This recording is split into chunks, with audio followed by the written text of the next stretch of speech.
Hey guys, how's it going? Welcome back. Another knife review for you. This one is actually called the Defender Extreme, and it's Tactical Team Self-Defense and Security. And the steel that this thing is made out of, believe it or not, is actually marked. And that is going to be a 3CR13 steel, which I did investigate, and this is made in China, by the way. I did investigate that, and as it turns out, this is weaker than 440 stainless steel, which is very common on knives. Okay, now stainless steel still isn't the best out there for holding an edge, but it is going to hold an edge longer and better than this cheap stuff does. Okay, and although this thing is, reasonably strong and everything, not a problem. It does take an edge, and it'll take an edge really well. The thing is it's not going to hold up very well, so don't think about using it for cutting up cardboard boxes because it's going to dull pretty darn quick. That is the one problem. So I would consider this more of a novelty kind of cool looking knife than I would functional, but it is functional nonetheless because it does have a cutter on the back here. It also has a glass breaker, so if you're stuck in your car, kabang, and that little fine point will shatter the glass, allowing you to escape from your vehicle, whether on dry land or, well, in water. I mean, if for some reason somehow you end up in the lake in your car, okay, before the car at least fills up with water, or maybe even afterwards, if you have enough momentum, you'll actually be able to break the glass and get the hell out of there before you drown, okay? And on dry land, of course, it doesn't matter. You just kapang, and you can break the glass. And that's the whole idea of these pointers on the back of pocket knives. It does have a belt clip, obviously, and made for the left-handed person in mind is what I always say. But it kind of depends too, because if you clip it, of course, the way it's supposed to be, which you can't, it's the only way you do it, you could pull it out as a right-handed person and open it up this way. But really ideal for us lefties because we can rest our thumb against here and then we can pop it from the back side, okay? We can assist it this way, or we can just manually open the knife regardless. Doesn't matter, okay? You can open it either way. Either flick it with the nub and or just open it manually. Your choice, okay? I paid, I think, about 10 bucks or 15 bucks for this, something like that. I don't remember exactly. It was at a pawn shop. It was definitely well under $20 because I am a bit of a cheapskate, especially when it comes to pawn shop deals. And I like cheap deals on knives, especially something that at least looks cool. Now, I did not know what kind of steel this thing was made out of before purchasing it. But then again, for me, it's more about it's cool factor. It's not for functionality. Now, if you want something more functional, then I would suggest something like this sucker here. This is an MTAC, and this will hold an edge very decently and for quite a bit of time, and it already comes fairly sharp as well, so you can start going right away and start dulling it up to your heart's content and resharpen as required. Cheap knives are just that. They're cheap, okay? Now, some of them are very good, and they're being cheap. This has a ball bearing pivot system. This one does not, okay? And yet, brand new, I'm willing to bet that this is actually more expensive than this, okay? Main reason is it has the cutter and it has a glass breaker on it.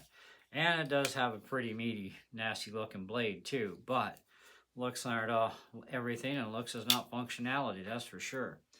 So, but I can tell you this too, if I was given the choice in my hunting bag, for a folding style field dress knife, or even doing some skinning between the two of these things, I would definitely take the one with the better blade. Obviously, that would be the obvious choice, right?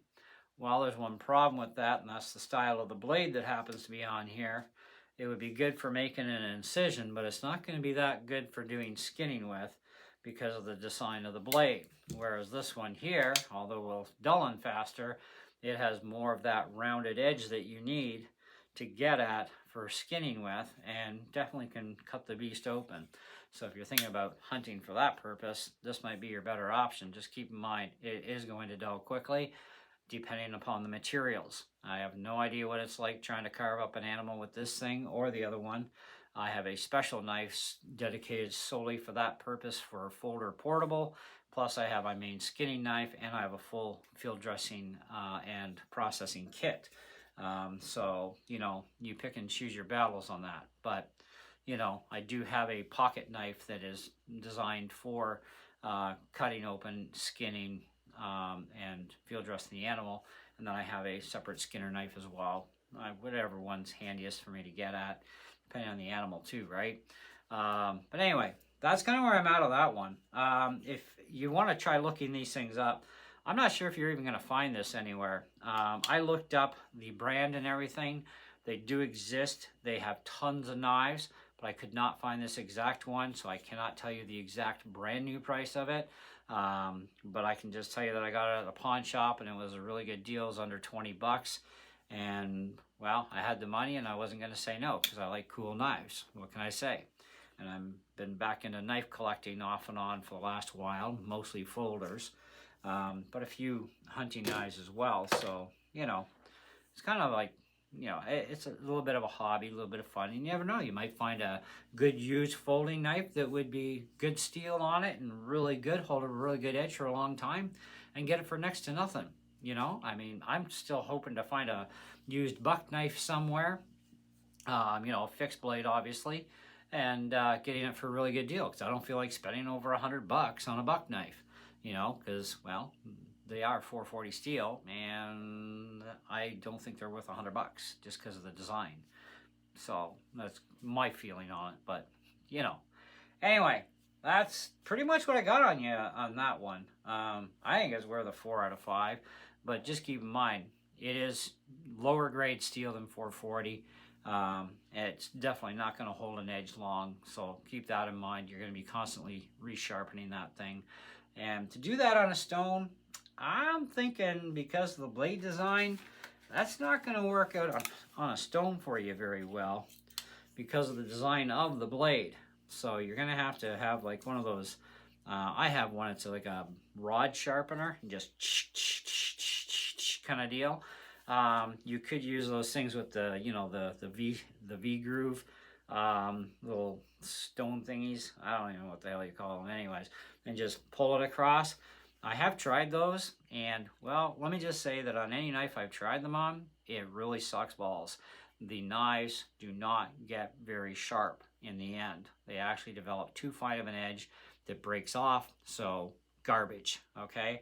If you're going to sharpen a knife, do it the right way. Either use a stone or get one of those rods that you drag across back and forth.